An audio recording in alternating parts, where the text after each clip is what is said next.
ilegal, irregular, abusivo, absurdo, indecente, exorbitante. São alguns dos adjetivos usados por ex-ministros da Justiça que ocuparam o cargo nos últimos 24 anos nos governos FHC, Lula, Dilma e Temer, para se referir à conduta do atual ocupante da pasta, o ex-juiz federal Sérgio Moro, no caso da investigação da Polícia Federal sobre hackers. Depois que a Operação Spoofing, na semana passada, prendeu 4 pessoas acusadas de ser responsáveis pelo hackeamento de mensagens trocadas por Moro, procuradores da Operação Lava Jato e cerca de 1000 autoridades, o ex-juiz federal telefonou para alguns dos supostos alvos dos criminosos, na última quinta-feira, 25 de julho, para informá-los. Na mesma nota, no entanto, ele negou ter tido acesso ao inquérito de investigação das invasões criminosas de celulares e mensagens de autoridades.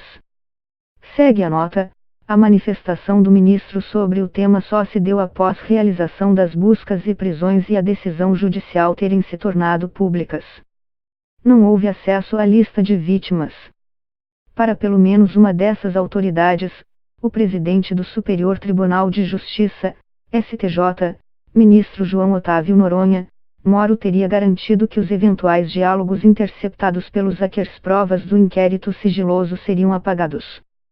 Acho um absurdo, ele não poderia ter acesso a essas informações, nem ele, nem o presidente, nem ninguém. Ele está exorbitando, é um abuso de poder sem precedentes na democracia recente. Não gosto de dar sentença, mas cabe ao MPF investigar a conduta de Moro, afirmou José Carlos Dias, ex-ministro da Justiça de Fernando Henrique Cardoso, entre 1999 e 2000. A conduta de Moro é totalmente fora de padrão. Existe uma dimensão de abusividade e pode ser crime de responsabilidade. Ele deveria se afastar para ser investigado e, eticamente, pode ter perdido condições de chefiar a PF, acrescenta José Eduardo Cardoso, ex-ministro da Justiça de Dilma Rousseff, entre 2011 e 2016. O ministro da Justiça não pode se imiscuir à função de polícia judiciária? Ele não pode ligar para as pessoas e dizer que iria destruir provas, é absurdo.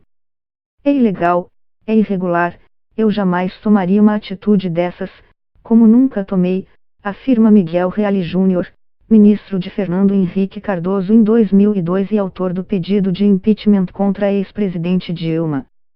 Desde a redemocratização, 30 pessoas ocuparam a cadeira do Ministério da Justiça e passaram a ser, por isso, chefes da corporação policial. É uma situação ambígua, se, por um lado, o diretor-geral da Polícia Federal está subordinado ao ministro, indicado pelo governo da ocasião, por outro, a corporação é, em tese, autônoma para investigar, inclusive integrantes do próprio governo. Na prática, isso leva a situações complexas. Cabe ao ministro da Justiça autorizar o uso de verbas para diárias e passagens de policiais quando há uma operação. No entanto, os preceitos republicanos recomendam que o ministro sequer saiba quando uma operação acontecerá. Ou ainda, é função do ministro abrir processos de sindicância contra agentes ou delegados que tenham cometido desvio de função, mas não cabe ao ministro determinar quais caminhos os profissionais deveriam seguir ao longo das diligências. É uma relação difícil para qualquer um, porque o ministro faz uma supervisão administrativa, e a polícia faz o controle judiciário do ministro. Em caso de investigação, sai totalmente do controle do ministro e as pessoas não entendem e pressionam. Ao mesmo tempo, qualquer iniciativa do executivo pode ser vista como obstrução de justiça e prevaricação, afirma Raul Jungmann, ex-ministro de Segurança Pública e responsável pela Polícia Federal na gestão Michel Temer.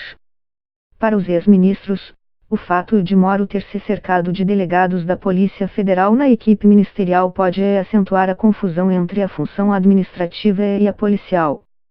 Como diretor da PF, ele escolheu o delegado Maurício Valeixo, ex-superintendente da Polícia Federal do Paraná, onde Moro atuava como juiz federal. Érica Marena, uma das primeiras delegadas a comandar fases da Operação Lava Jato, foi destacada para o Departamento de Recuperação de Ativos e Cooperação Jurídica Internacional. Outro delegado da Lava Jato, Rosalvo Ferreira, foi empossado como secretário de Operações Integradas. A Operação Lava Jato nasceu, em março de 2014, e se desenvolveu enquanto o ministro da Justiça era um filiado do PT. José Eduardo Cardoso afirma que, normalmente, só sabia de operações da PF no momento de sua deflagração, por volta das 6 horas da manhã. Até por isso, era intensamente criticado dentro do partido, frequentemente alvo das investigações. Só sabia antes se fosse algo que precisasse da minha intervenção institucional, como, por exemplo, quando havia alguma busca e apreensão no Congresso, diz Cardoso. Eu discordava do diretor da PF Leandro Daiello em relação às operações, mas isso sequer foi tratado por nós. Eu pedi a ele que não me avisasse previamente de nada. Só ficava sabendo do nome dos presos depois, se não estivesse sob sigilo, diz Aragão, que hoje é advogado de Lula no âmbito da Lava Jato.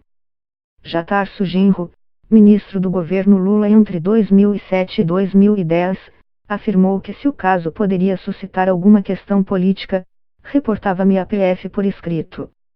Era informado previamente através da chefia, de que iria ocorrer uma operação sensível, quando incidia sobre o mundo político, sem ser informado sobre o assunto e sobre os personagens envolvidos, diz Genro. Jung mantinha sua senha com o diretor da PF Rogério Galoro, quando ele me perguntava, vai dormir onde amanhã, ministro? Eu já sabia que na madrugada haveria uma ação de ressonância política, mas jamais sabia o que seria. Apenas um dos entrevistados admitiu ter conhecimento do alvo de uma operação da Polícia Federal de antemão. José Carlos Dias era ministro da Justiça, em 1999, quando foi preso o ex-deputado federal Hildebrando Pascoal, do Acre, acusado de cometer assassinatos usando uma motosserra. Ele acompanhou cada minuto da operação porque Hildebrando só poderia ser preso depois de caçado pelos deputados. Tudo ocorreu em um intervalo de poucas horas. Às 3 horas da manhã, o delegado me ligou e disse apenas, passarinho está na gaiola, relembra Dias.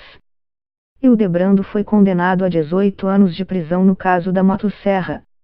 Eu só pedia à polícia obediência aos regulamentos, uma polícia técnica, sem violência e sem vazamentos, afirma José Gregory, ex-ministro da Justiça no governo Fernando Henrique Cardoso, entre 2000 e 2001. Daí o estranhamento em relação à atitude de Moro, de ter feito ligações às autoridades que sequer eram parte do inquérito para informá-las de que poderiam ter sido alvos. Pode estar com isso tentando angariar apoios políticos, especula Dias. Moro tem sofrido desgastes públicos desde que o City Intercept começou a publicar diálogos atribuídos a ele e aos procuradores da Lava Jato em que Moro favoreceria a acusação, deixando de lado o preceito da imparcialidade. O caso Celso Daniel estava sob apuração quando eu era chefe da PF. Nunca soube de nada. Jamais poderia interferir, relembra Reale Júnior, que era então filiado ao PSDB, a respeito do caso do prefeito de Santo André, assassinado pouco antes da eleição de Lula. A oposição ao PT sempre argumentou que o assassinato do prefeito cotado para coordenar a campanha do petista à presidência quando foi morto tinha motivação política. A polícia concluiu que se tratava de um crime comum. Do outro lado, Tarso Genro chegou a abrir investigação contra agentes que vazaram imagens da prisão do ex-prefeito Celso Pitta, PPSP, de pijamas. Apadrinhado por Paulo Maluf, Pitta era um adversário histórico do petismo.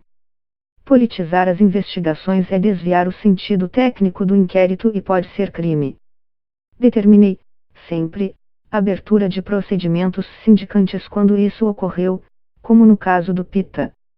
Nunca tive acesso a provas porque isso seria transigir a lei e porque eu poderia ser visto como fonte de vazamentos. Eu não me arriscaria a emitir juízo sobre Moro. Como ex-juiz federal, ele deve saber o que está fazendo. Ainda assim, após a experiência à frente da PF, O ex-ministro de Temer afirma estar convicto de que, para evitar eventuais ilações de uso político da PF, o ideal seria que a corporação fosse chefiada por uma agência de controle, com um mandato, para assim reduzir a possibilidade de que ordens da esplanada influenciassem o trabalho dos policiais.